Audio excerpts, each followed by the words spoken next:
What happens when a woman's drunken confession about leaving her husband for money gets recorded and goes viral, only to discover he was quietly documenting every lie while consulting legal professionals? Can a toxic wife recover her reputation when her entire social circle turns against her, after the husband she publicly humiliated serves her with divorce papers and paternity test orders in front of everyone she knows? How does a woman who justified years of cheating react when the weak husband she mocked transforms into a man who dismantles her life through perfectly legal channels? Before we dive deeper into this story, I have one small request. Please subscribe, drop a like, comment, and hit that hype button to boost this channel so more people can discover these incredible stories. I never thought Deacon had it in him. That's what I told myself every time I came home late, every time I deleted a text message before he could see the screen, every time I laughed at him in front of our friends. He was safe, predictable, boring if I'm being honest, and I convinced myself that I deserved more than boring. I deserved to feel alive. I deserved passion. I deserved Dimitri. Looking back now, sitting in my car with legal papers scattered across the passenger seat, I realize I never actually deserved Deacon. But I'm getting ahead of myself. Let me start from the beginning, from when I still believed I was the one in control. It was a Tuesday evening in October when things started shifting, though I didn't notice at the time. I walked through the front door at 8:30, nearly 2 hours later than I'd promised. Deacon was at the kitchen sink, rinsing plates that had clearly been used hours ago. Iris and Owen's lunchboxes sat open on the counter, tomorrow's snacks already packed. The responsibility I'd abandoned had been quietly absorbed, as always. I dropped my bag on the chair with a heavy sigh, the universal signal that I'd had a difficult day and deserved sympathy. Deacon glanced over his shoulder but didn't speak. I felt a small flare of irritation at his silence.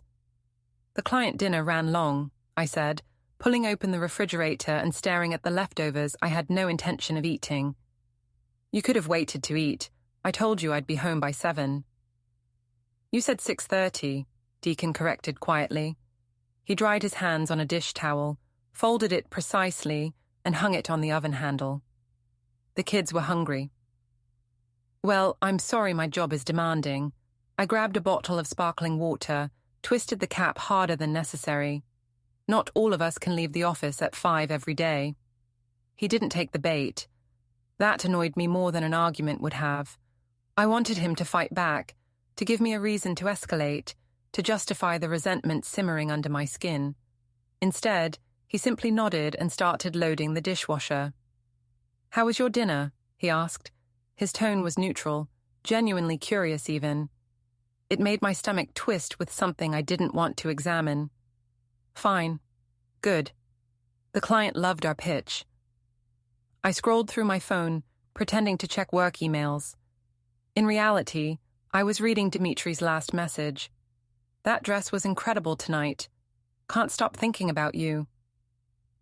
I smiled at the screen. Deacon saw the smile. I know he did because when I glanced up, he was watching me with an expression I couldn't quite read. Not angry, not even hurt, just observing. "What?" I snapped. "Nothing." He closed the dishwasher and pressed start. "I'm glad your meeting went well." From upstairs, Iris called out, "Daddy, can you read to us?" "Be right there, sweetheart," Deacon called back. He moved toward the stairs, then paused. "There's pasta in the fridge if you're hungry. I made extra." He disappeared up the staircase, his footsteps creaking on the old wood floors. I stood alone in the kitchen, my phone still glowing in my hand, and felt absolutely nothing except a vague sense of triumph. He'd absorbed my lateness, my irritation, my lies, and he'd made me dinner anyway. I told myself he was weak. I told myself I deserved better. I told myself a lot of things that weren't true. The next afternoon, I was leaning over Dimitri's desk at the office, ostensibly reviewing the photos he'd taken at last week's product launch. The truth was, I just wanted to be close to him, wanted to smell his cologne, wanted to feel that electric charge that came from doing something forbidden in plain sight. "This angle is perfect," I said, pointing at a shot on his monitor. Our shoulders touched. Neither of us moved away. "I thought you'd like that one." His voice was low, intimate despite the open office around us. "I was thinking about you when I took it." Heat rushed through me. This was what I'd been missing. This attention, this desire, this feeling of being seen as something more than just Deacon's wife or Iris and Owen's mother. "Thessaly?" Petra's voice cut through the moment. I straightened quickly, stepped back from Dimitri's desk. Petra stood 3 feet away, one eyebrow raised, a knowing smirk on her face. "Can I borrow you for a minute?" I followed her to the break room, my heart hammering. Once we were alone, she turned to me with her arms crossed. "So," she said, "Dimitri." "What about him?" I kept my voice light, unconcerned. "Come on, I'm not blind. You two are practically breathing the same air." She poured herself coffee, studying me over the rim of her mug. "Does Deacon know?" "There's nothing to know." The lie came easily. I'd been practicing it for months. "Dimitri and I work together. We're friends. That's it. Friends don't look at each other like that. You're imagining things." I grabbed a yogurt from the community fridge, even though I wasn't hungry. I needed something to do with my hands. "And even if I did find him attractive, which I'm not saying I do, would that really be so terrible? Deacon has become so domestic. He goes to bed at 10. He watches documentaries about tax policy. We haven't had a real conversation in months." Petra's expression softened. This was the narrative I needed to sell. Deacon as the problem, me as the victim of a stale marriage. "Have you talked to him about it? About how you're feeling?" "I've tried." Another lie. "He doesn't listen. He thinks everything is fine as long as the bills are paid and the kids are fed." "He doesn't see me anymore, Petra." "Not really." She nodded slowly, sympathy replacing suspicion. "That's hard. I'm sorry." "It's fine. I'm managing." I tossed the yogurt in the trash, unopened. "I should get back. We have the campaign review at 3. As I walked back to my desk, I felt a small glow of satisfaction. Petra believed me. She'd accepted my version of reality, where I was neglected and Deacon was neglectful. It didn't matter that none of it was true. What mattered was controlling the narrative. My phone buzzed. A text from Dimitri. "Drinks after work? Just us?" I glanced around the office, then typed back, "Yes. Where?" His response was immediate. "That place on Bayside, 4:30. I added it to my calendar, marked it private, and felt that familiar rush of adrenaline. Thursday evening, Deacon was at the kitchen table with his laptop when I came downstairs. I'd showered, changed, put on more makeup than a casual drink required. He glanced up as I grabbed my car keys. "Heading out?" he asked. "Just meeting Petra for a drink. Girl time." The lie tasted like nothing. I'd told so many that the guilt had worn smooth. "I'll be back by 8. I saw a charge on our account. Tuesday night, a bar downtown, $200. His voice was calm, factual. Not accusing, just stating information. My pulse spiked. "That was the client dinner. I told you about it." "The receipt said it was at the Bayside Lounge. You told me the client dinner was at Marchese's." For a moment, my mind went blank. Then the anger rushed in, hot and defensive. "Are you seriously interrogating me right now?" I slammed my keys on the counter. "Are you tracking my spending? That's incredibly controlling, Deacon." "I'm not tracking anything. I check our account every week. I've always done that. You know that." "Well, it feels like surveillance. It feels like you don't trust me." "Thessaly, I don't need this.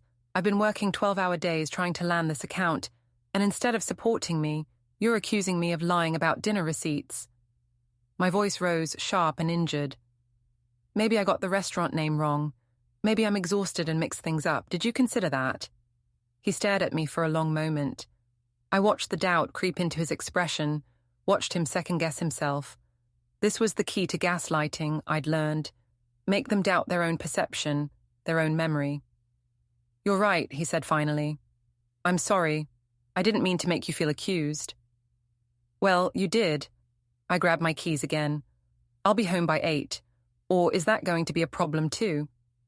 No, it's fine. He turned back to his laptop, but his shoulders were tense. Have a good time. I left without another word, my heart racing with a mixture of triumph and something else I refused to name. As I drove toward Bayside, I caught my own reflection in the rearview mirror. For just a second, I didn't recognize the woman looking back at me. Then Dimitri's name flashed on my phone screen, and I forgot all about it. The Bayside lounge was dimly lit, all exposed brick and Edison bulbs. Dimitri was already in a corner booth when I arrived, 2 glasses of wine waiting. He stood to greet me, kissed my cheek just a little too close to my mouth. You look incredible, he murmured as we sat down. I look tired. You look alive. His hand found mine across the table. How's the husband? I hated that question. It reminded me that this thing between us existed in the margins, that I was living a double life. But I also loved it because it meant Dimitri saw me as something separate from my marriage, from my responsibilities. He's fine, suspicious actually. Noticed the charge from when we met here on Tuesday. Dimitri's eyebrows lifted. What did you tell him? That it was a client dinner, that he's being controlling. I sipped the wine, let it warm my chest. He backed down, of course, he always does. Must be nice to have someone so easy to manage. Something in his tone bothered me, but I pushed it aside.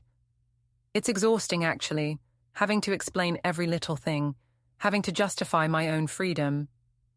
So why stay? The question hung between us. I'd asked myself the same thing 1,000 times, usually at 3 a.m. when Deacon was asleep in the guest room, and I was alone with my thoughts. The kids, I said finally, and the house, and honestly, stability. Deacon is predictable, he's safe, he's a good father. I paused. But he's not exciting, he's not you. Dimitri leaned in, his voice dropping. You deserve excitement, you deserve passion, you deserve to feel wanted. I know. And I did know. I'd convinced myself of it completely. We talked for 2 more hours, our conversation flowing between work gossip and subtle flirtation. His knee pressed against mine under the table. My hand rested on his arm when I laughed. We existed in this bubble where consequences didn't matter, where I could pretend I was single and free and untethered. My phone buzzed at 7:45. Deacon. Everything okay? You said you'd be home by 8. I showed Dimitri the text, rolling my eyes. See what I mean? He's checking up on you. Exactly. I typed back, be home soon. Lost track of time. Then I muted the conversation. At 8:30, I finally left. Dimitri walked me to my car, pulled me close for a kiss that lasted longer than it should have. When I finally pulled away, breathless, he grinned. Same time next week? Definitely. I drove home with the windows down, music loud, feeling powerful and desired and completely justified in everything I was doing. Deacon was waiting when I walked in, but he didn't say anything about the time. He just asked if I'd had fun. I said yes. He said good. And we went to bed in separate rooms like we'd been doing for weeks. What I didn't see was the way he sat in the guest room afterward, door cracked open, adding notes to a document on his laptop.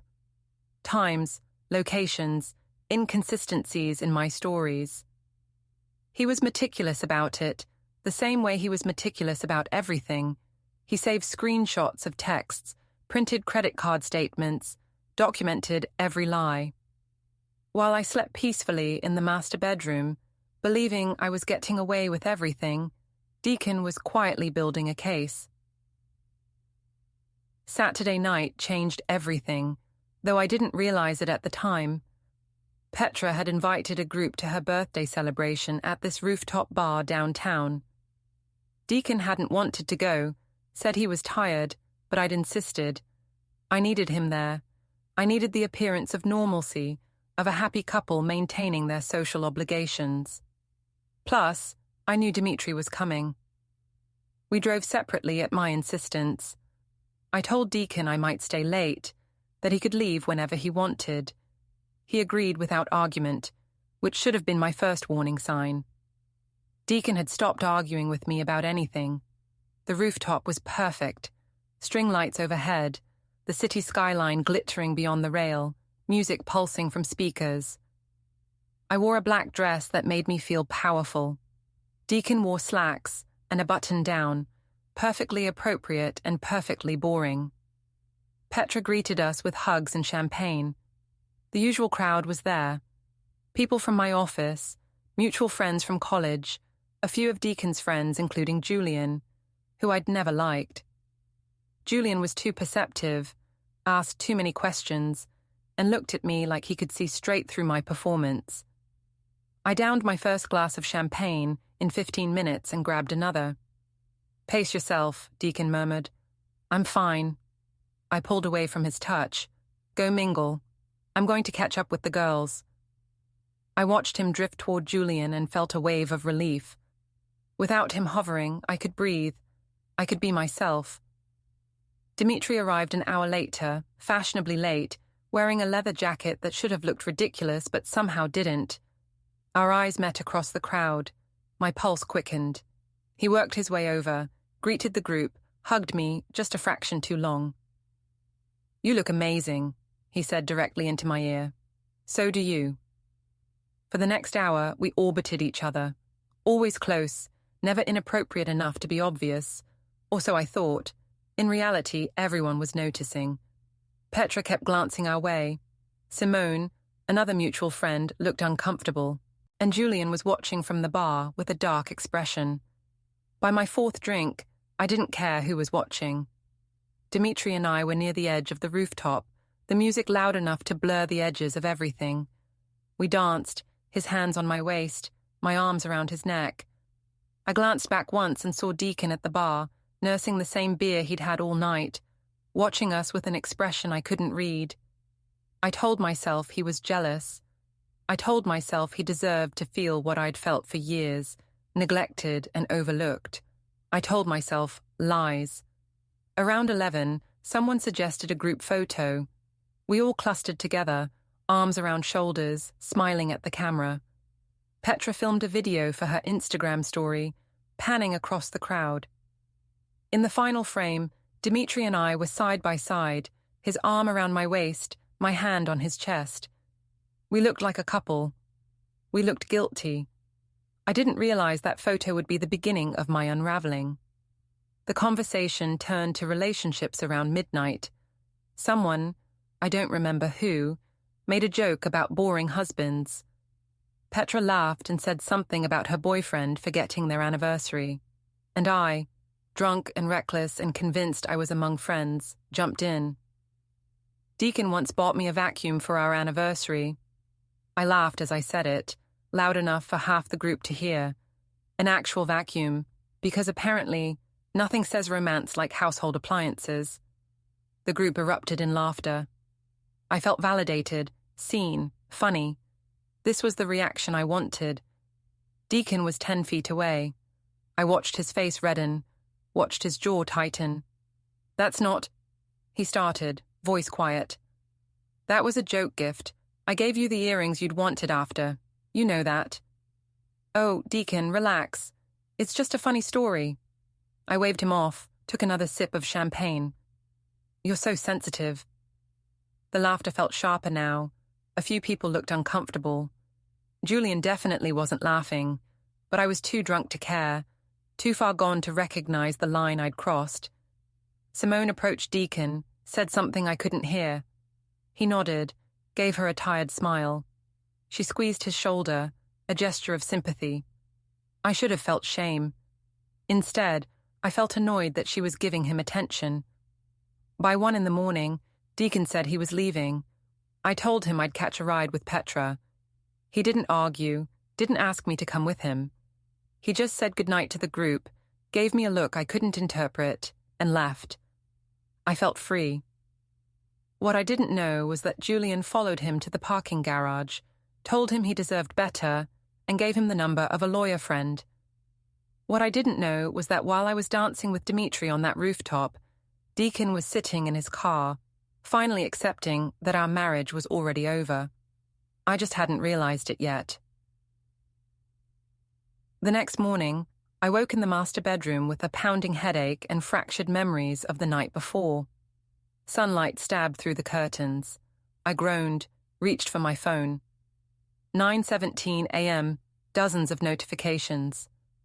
Downstairs, I heard the sounds of breakfast, Deacon's voice, low and patient, Iris giggling, the scrape of spatula on pan.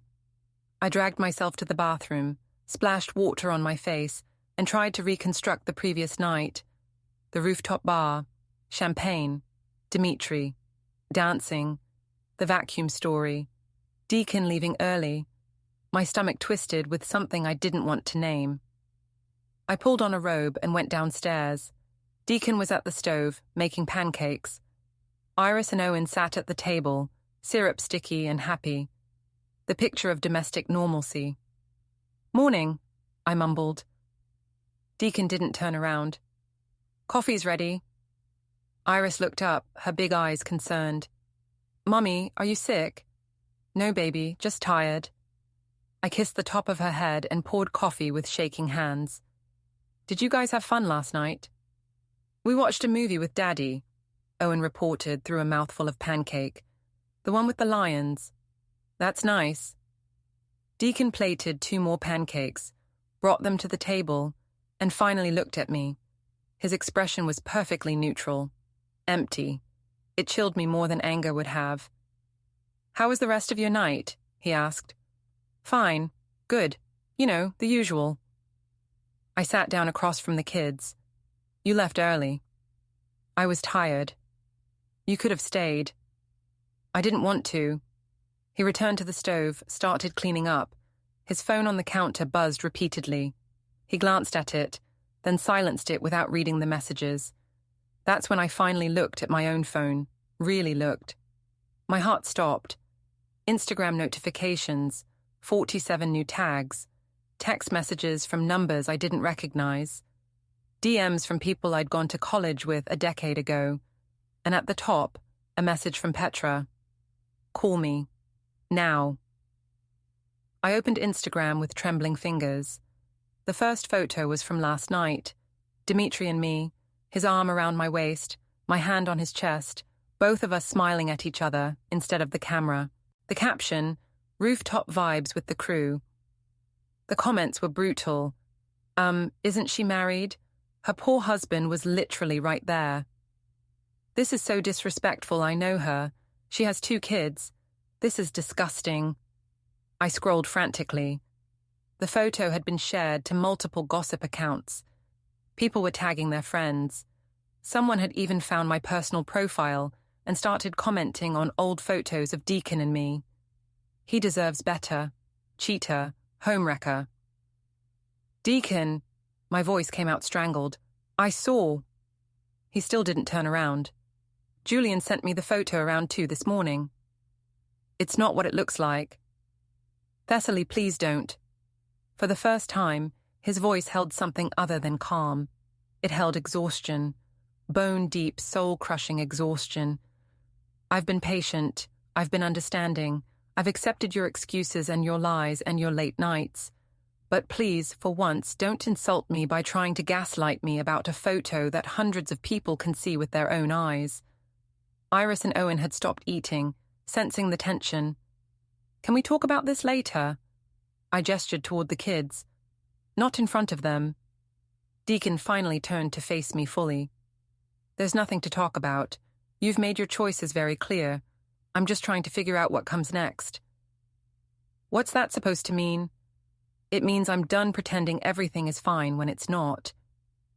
He dried his hands on a dish towel, folded it with mechanical precision.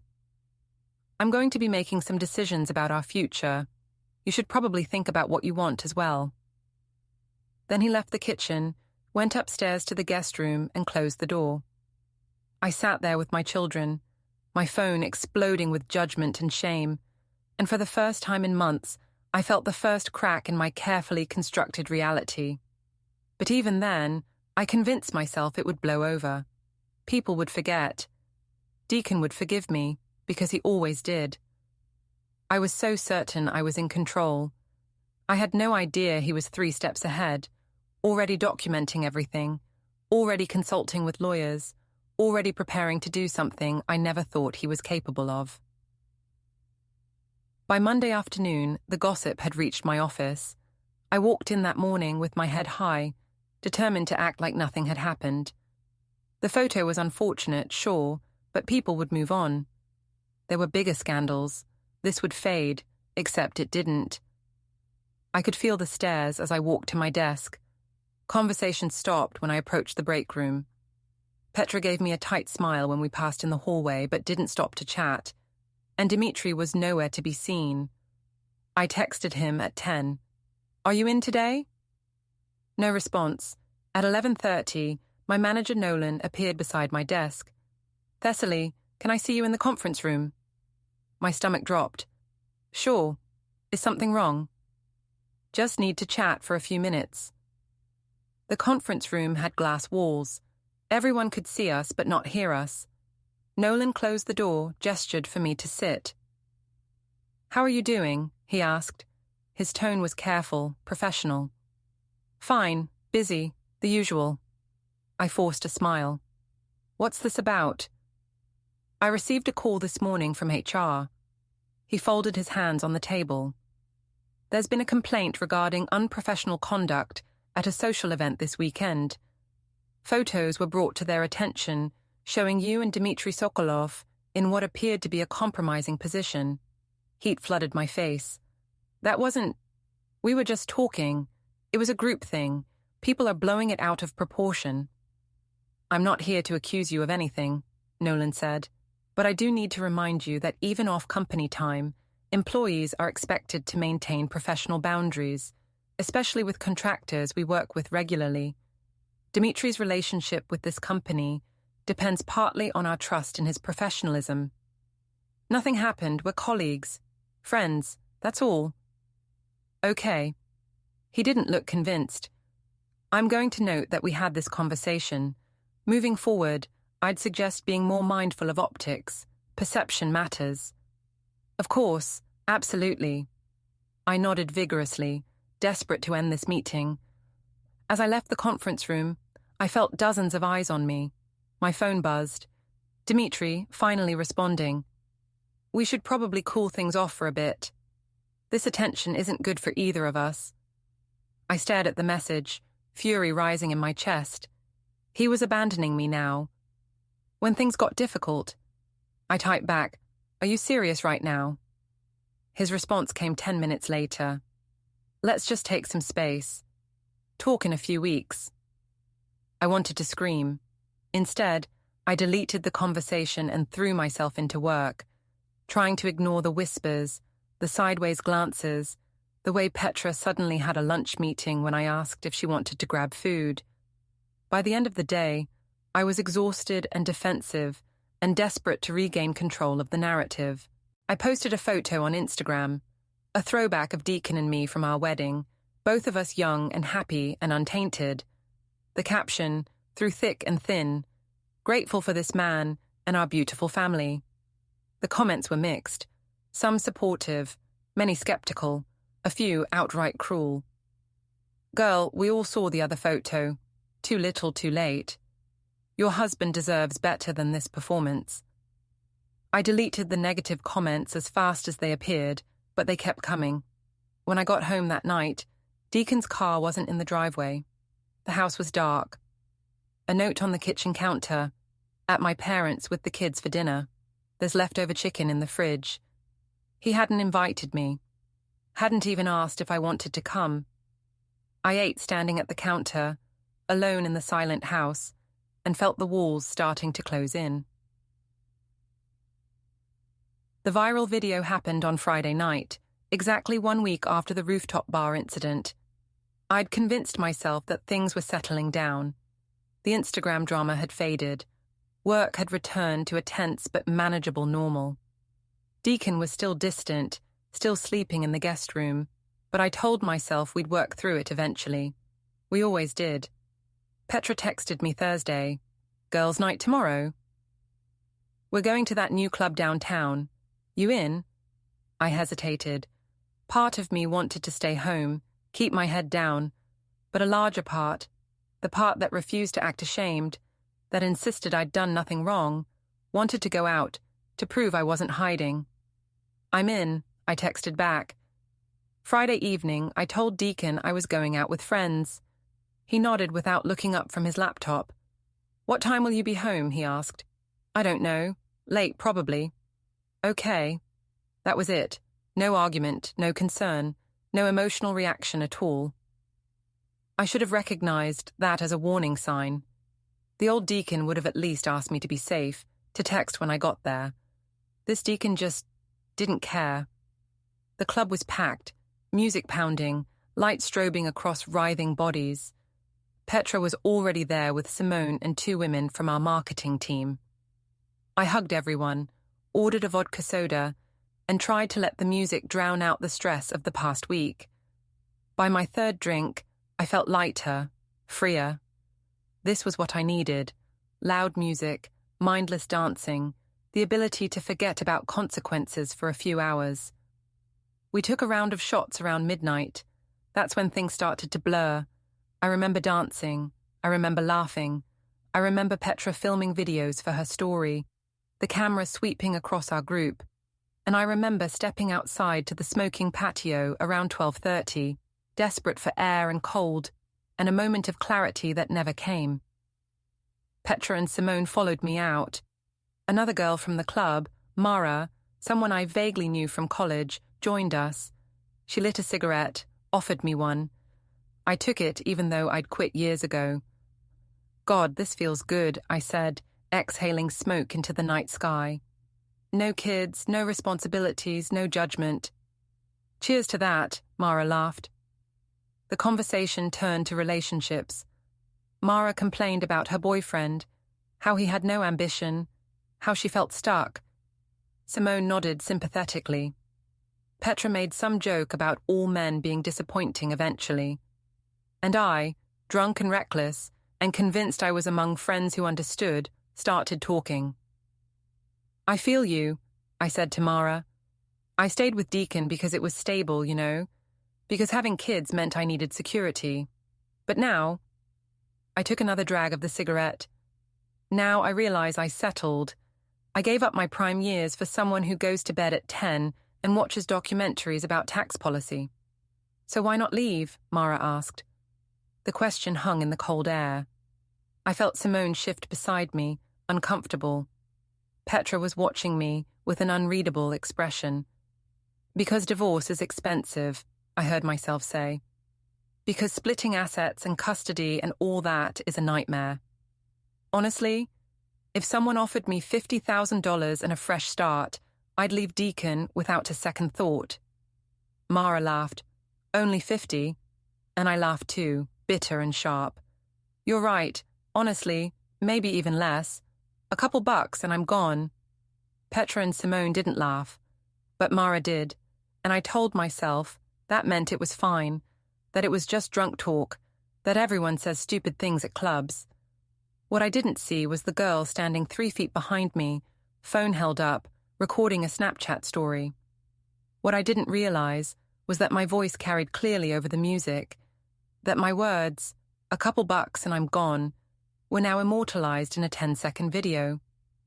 By the time I got home at 2 a.m, that video had already been downloaded, re-uploaded to Instagram, and shared to multiple gossip accounts. By the time I woke up Saturday morning with a splitting headache and fragmented memories, the video had gone viral. I didn't immediately understand what was happening when I woke up. My phone was buzzing, constantly, like an angry wasp trapped in glass. I fumbled for it on the nightstand, squinting against the harsh morning light. 9:17 a.m., 43 missed calls, 79 text messages, 186 Instagram notifications. My head throbbed. My mouth tasted like regret and cheap vodka. I opened my text first. Petra, call me right now. My mother, Thessaly Marie, what is going on? I've been getting messages from my friends. Call me immediately. My brother Hollis, what the hell, Thess? Julian, which was strange because Julian never texted me. You should know that Deacon is aware. He deserves so much better than this. My hand started shaking. I opened Instagram. The top post on my feed was a video. My face filled the thumbnail. I recognized the club patio, the cigarette in my hand, Mara beside me. The caption, when she thinks the mic is off, mess through yikes but drama alert, I pressed play. My own voice filled the room, slurred but clear. If someone offered me $50,000 and a fresh start, I'd leave Deacon without a second thought. Honestly, maybe even less. A couple bucks, and I'm gone. Then my laugh, high and mean and careless. The video had 47,000 views. The comments were a wall of strangers dissecting my marriage, my character, my entire life, her poor husband. Imagine being married to this woman, those poor kids. This is disgusting. I hope he leaves her first. She belongs to the streets. Couple bucks and I'm gone is crazy. I felt the room spin. This wasn't happening. This couldn't be happening. It was a joke, taken out of context, drunk talk that everyone does but nobody records. I ran to the bathroom and vomited. When I finally emerged, shaking and pale, I heard sounds downstairs. Deacon. The kids. I pulled on a robe and descended the stairs on unsteady legs. The kitchen was a scene of comfortable domesticity. Pancakes, syrup, Iris's bright laugh, Owen's sticky fingers. Deacon at the stove, calm and controlled. Morning, I managed. Deacon didn't turn around. Coffee's ready. Iris looked up. Mommy, are you sick? Just tired, baby. I kissed her head and poured coffee with trembling hands.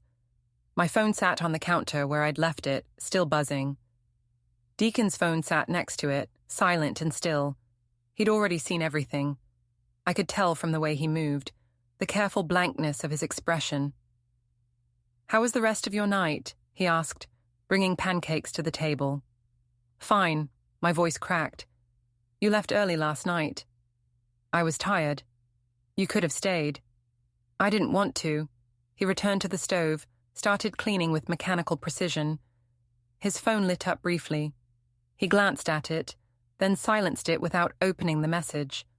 I couldn't stand it anymore. Deacon, about the video. I saw it. Still, he didn't turn. Julian sent it to me around 2 this morning. It's not what it sounds like. I was drunk. I was joking. Everyone says stupid things when... Thessaly. His voice cut through my excuses like a knife. Please don't. Don't what? Don't insult me by pretending you didn't mean it. He finally turned to face me, and I saw something in his eyes I'd never seen before. Not anger, not hurt, just an absolute final exhaustion. I've been patient. I've accepted your excuses and your lies and your late nights. But please, for once, don't gaslight me about something that thousands of people heard with their own ears. Iris and Owen had stopped eating, sensing the tension crackling between us. Can we talk about this later? I gestured frantically toward the kids. Not in front of them. There's nothing to talk about. You've made your feelings very clear. He dried his hands, folded the towel with his usual precision. I'm done pretending everything is fine when it's not. I'm going to be making some decisions about our future. You should probably think about what you want as well. What decisions? What are you talking about? But he was already leaving the kitchen, already climbing the stairs to the guest room where he'd been sleeping for weeks. The door closed. The lock clicked. I stood in the kitchen with my children and my exploding phone and the ruins of my reputation, and for the first time, I felt the ground truly shift beneath my feet. But even then, I told myself it would be okay. Deacon was weak. He'd forgive me like he always did. This would blow over like everything else. I was so sure I understood him. I was so wrong. The fallout was immediate and brutal. By Monday morning, I'd become a cautionary tale. The video had been picked up by local gossip blogs, shared to Twitter, embedded in Reddit threads about relationship drama. Strangers across the city knew my face, my name, my words. A couple bucks, and I'm gone. It followed me everywhere. School pickup that afternoon was humiliating. I arrived to collect Iris at 3 o'clock, parked in my usual spot, and walked toward the gate where parents clustered in their little social groups. The conversation stopped. Heads turned. Someone whispered loudly enough for me to hear, "That's her." I felt my face burn but kept walking, head high, refusing to show weakness. Iris ran out with her backpack bouncing, oblivious to the tension radiating from every adult in her vicinity. "Hi, Mommy. We made art today." "That's great, baby." I helped her into the car, hyper-aware of the eyes on my back, the phones potentially pointed my way. As I buckled Iris in, I heard a dad I vaguely recognized say to his friend, just loud enough, "Can you imagine being that guy? I'd have been gone the next morning." His friend laughed. "Seriously, he's got way more patience than me." I slammed Iris's door harder than necessary, drove away with my hands shaking on the wheel. "Mummy, why do you seem sad?" Iris asked from the back seat. "I'm not sad, honey. Just tired." "You're always tired now." The observation stung more than it should have. Tuesday was worse. I had to run errands, grocery store, pharmacy, bank. At the supermarket, I grabbed a cart and tried to blend in, keep my head down. At checkout, the cashier, a woman around my age, scanned my items with mechanical efficiency. Then she paused, looked up, and I saw recognition flash across her face. She didn't say anything, didn't need to. Her smile turned knowing, almost satisfied. Behind me in line, an older couple whispered. The woman leaned to her husband. "Isn't that the woman from that video? The one who said she'd leave her husband for money?" I paid quickly, grabbed my bags, and practically ran to my car. Sitting in the parking lot, surrounded by groceries I didn't want, I finally let myself cry. Not from remorse, not yet, but from rage and shame and the unfairness of it all. I'd said what hundreds of women thought. I'd been honest for once in my life, and I was being crucified for it. My phone rang. Petra. I almost didn't answer, but I needed someone, anyone, to tell me this wasn't my fault. "Hey," I said, voice rough. "Where are you?" Petra asked. Her tone was strange, careful. "Just finishing errands." "Why?" "I think we should talk. Can you come over?" 30 minutes later, I sat in Petra's apartment, holding a mug of tea I wasn't drinking. She sat across from me, expression serious. "Are you okay?" she asked. "Do I look okay?" I gestured at my face, which I knew was blotchy from crying. "Tess, I need to ask you something, and I need you to be honest." My stomach tightened. "Okay." "Are you having an affair with Dimitri?" The question sat between us like a grenade. "No," I lied. "We're friends. That's all." The photos from the rooftop bar were innocent. We were dancing. Everyone was dancing. And the video where you said you'd leave Deacon for money was drunk talk, meaningless venting. Everyone says stupid shit when they're wasted. Petra studied me for a long moment. "Did you mean it?" "Of course not." "Because it sounded like you meant it." "Well, I didn't." My voice rose, defensive. "I love Deacon. I love my kids. I'm frustrated, okay? Marriage is hard. You don't understand what it's like to feel invisible in your own relationship. So talk to him. Go to therapy. Don't humiliate him publicly." I didn't mean for any of this to go public. Someone recorded me without my permission. I'm the victim here. Petra's expression shifted, something between disappointment and pity. "Tess, you're my friend. I want to support you, but you need to take some responsibility for your choices." "What choices?" "Venting to friends, dancing at a club, having a male colleague." "You know it's more than that." No, I don't. Everyone's acting like I committed some horrible crime when all you did was disrespect your husband repeatedly, publicly, and without remorse. Petra's voice was firm now. I've watched you, Tess. I've listened to you complain about Deacon for months. But from where I'm sitting, he's a good guy who works hard and takes care of his kids, while you stay out late and flirt with photographers and tell strangers you'd leave him for pocket change. I stood up, furious. I can't believe you're taking his side. I'm not taking sides, I'm pointing out reality. Reality is that I'm unhappy. Reality is that I deserve to feel something other than trapped. Then leave him honorably, get a divorce, don't do whatever this is. I left without another word, slammed her apartment door behind me, and sat in my car, seething. Everyone was against me. Everyone was judging me. Nobody understood what I was going through. It never occurred to me that maybe, just maybe, I was the problem. The family confrontation happened on Sunday. It was supposed to be a celebration. Iris's birthday week. Deacon's parents and mine were meeting us at a family restaurant for a joint lunch. We'd planned it weeks ago, before everything fell apart. I dreaded it, but cancelling would be admitting defeat, showing weakness. So I went. Deacon drove separately, said he had an errand first. I arrived with the kids, walked into the private dining room, and immediately felt the temperature drop. Deacon's mother, Diane, sat at one end of the long table, his father Reuben beside her. His sister Leanne was checking her phone. My mother Vivian and Father Grant sat on the opposite end. My brother Hollis was late.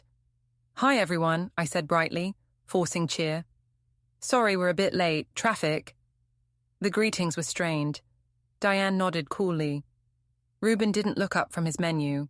Leanne gave me a tight smile that didn't reach her eyes. Only my mother stood to hug me. "How are you holding up?" she whispered. "I'm fine, Mom, really." We sat. Iris and Owen sensed the tension and stayed quiet, colouring on their kids' menus. Deacon arrived 15 minutes later, apologised for being late, kissed his mother's cheek, nodded at everyone else. He sat next to his sister, as far from me as possible. "So," my mother said, desperate to fill the silence, "how was everyone's week?" Nobody answered. The waiter appeared, took drink orders. The silence stretched. Finally, Leanne put down her phone and looked directly at me. "Thessaly, can I ask you something?" "Sure." I tried to sound casual. "Did you mean what you said in that video? About leaving Deacon for money?" Every head turned toward me. Iris looked up from her colouring, confused. Owen was oblivious, building a crayon tower. I swallowed hard. "That was taken out of context. I was drunk. Everyone's making a big deal out of nothing." "It didn't sound like nothing," Leanne continued. "It sounded pretty clear." "Leanne, maybe this isn't the time," Deacon started. "No, I want to hear her explain." Leanne's eyes were hard. "I want to hear how she can justify publicly humiliating my brother and then act like everyone else is the problem." "I'm not acting like anything. I made a mistake. I said something stupid when I was drinking." "So you didn't mean it?" Diane spoke up now, her voice cold. "You don't actually wish you could leave your husband for money?" "Of course not. I love Deacon." "Do you?" Reuben finally looked at me. "Because from where we're sitting, you've spent the last few months making him look like a fool while you parade around with that photographer. Dimitri is a colleague. Don't." Deacon's voice was quiet but firm. "Just don't." My mother jumped in, defensive. "Everyone's being very harsh. Thessaly made a mistake, but she's under a lot of stress. Marriage is complicated. Those of you who aren't in it don't understand." "I was married for 35 years, Diane said coldly. "I understand marriage just fine. What I don't understand is public disrespect." "She's apologizing." "No, she's not," Leanne interrupted. "She's making excuses. There's a difference." I felt tears prick my eyes, not from remorse, from anger and humiliation. "I came here for Iris's birthday, not to be attacked." "Nobody's attacking you," Deacon said. "We're asking for accountability." For what? For being unhappy, for venting to friends, for humiliating me, repeatedly, in front of our friends, our families, and now strangers on the internet. His voice remained calm, but something in his eyes had changed, hardened. I've been patient, I've tried to understand, but I'm done accepting behavior that would get me crucified if I did it to you. So what are you saying? My voice rose. Are you threatening me? I'm telling you that things are going to change. He looked around the table. I appreciate everyone coming today. I know this is uncomfortable, but I need you all to know that Thessaly and I are going through some difficulties, and I'm working on figuring out the best path forward, for me and for our kids. Diane reached across the table and squeezed his hand. Reuben nodded approvingly. Leanne's expression softened with relief. My mother looked stricken. My father stared at his plate. Deacon, you're overreacting, I started. I'm really not. He stood up. I'm going to check on the food order. Excuse me. He left the room. The silence that followed was suffocating. Diane turned to me, her voice ice. I want you to know that until you take real responsibility for your actions, you are not welcome in my home. My son deserves better than this, and I will not watch you destroy him anymore. Reuben nodded. We're here for Deacon, not for you. Leanne didn't say anything, but her expression said enough. My mother looked like she wanted to argue but couldn't find the words. My father finally spoke. Maybe we should focus on the kids. It's supposed to be a celebration. But it wasn't a celebration. It was a funeral for my marriage, and everyone in that room knew it except me.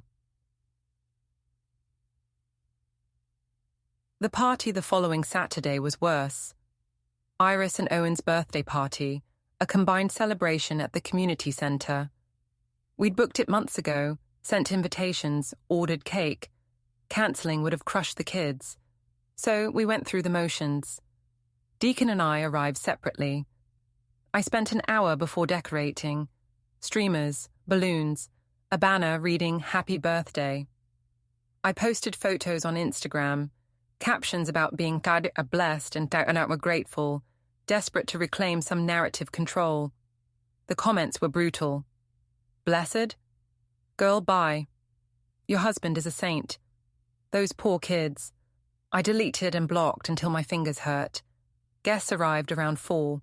Family, a few school friends, some parents I knew from pickup.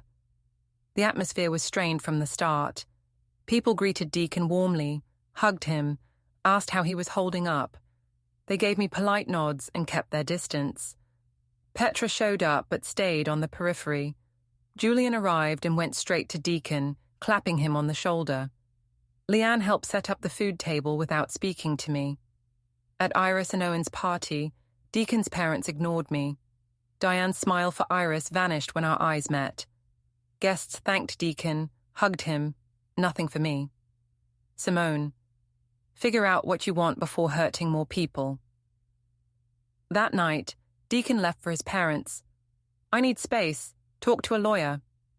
Panic. We can fix this. Him. You're sorry for consequences, not actions. Snooping his room, binders of evidence, highlighted charges, texts, timeline, lawyer notes. He'd built a case while I lied. Monday courthouse, process server handed divorce petition, 50-50 custody, frozen accounts, paternity tests. Deacon with attorney, Julian. Public witnesses, protection. Paternity for legal certainty, kids swabbed Thursday, results 99.99% his. My lawyer, settle, his case airtight, your judgment questioned. Finalized, 50-50, house sold, fair split. I'm in a 2-bedroom, co-parent via app. Deacon dates a kind teacher. Kids thrive. Dimitri ghosted. Friends gone. Viral meme eternal. I destroyed us. He just ensured I couldn't destroy him. The end.